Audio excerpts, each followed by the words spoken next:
আমাদের জীবনে প্রত্যেকটা মানুষেরই জানো তো একটা সঠিক বন্ধু থাকা খুবই দরকার।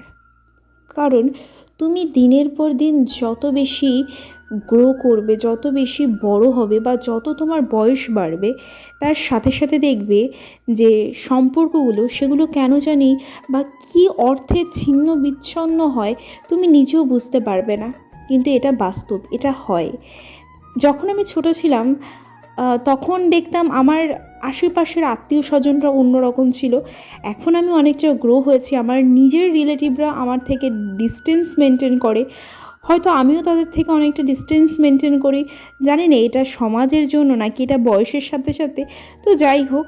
তো এরকম জীবনে অনেক মানুষ আমাদের আসে যারা কিনা পাল্টাতে থাকে, কিন্তু বন্ধু এমন একটা সম্পর্ক, এমন একটা মানুষ যেটা আমাদের মনে হয় মরার আগে পর্যন্ত সেই মানুষটা আমাদের সাথে থাকে।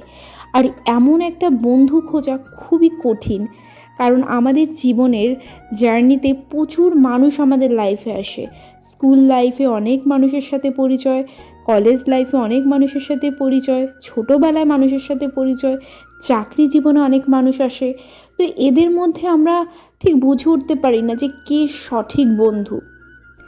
আমরা সবসময় এইটা ভেবেই হয়তো বিচার করি যে আমাদের সাথে সবসময় যারা খারাপ বলো ভালো বলো, যারা আমাদের সাথে থাকে, আমাদের প্রত্যেকটা জিনিসে হায় হ্যাঁ নায় না মেলায়, তাদেরই ভাবি আমরা বন্ধু, কিন্তু এটা নয়।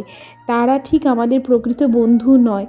যারা তোমার ভুলটাকে ভুল, সঠিকটাকে সঠিক ধরিয়ে দেয়, সেটাই হচ্ছে প্রকৃত বন্ধু।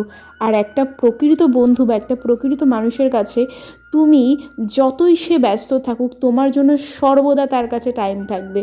তুমি যতই বিপদে পড়বে না কারণ সর্বদা তোমার সাথে সে ফিজিক্যালি মেন্টালি সব সময় তোমার পাশে থাকবে। এরাই হচ্ছে প্রকৃত বন্ধু, আর বাকি সব ফেক, বাকি সব শো আপ।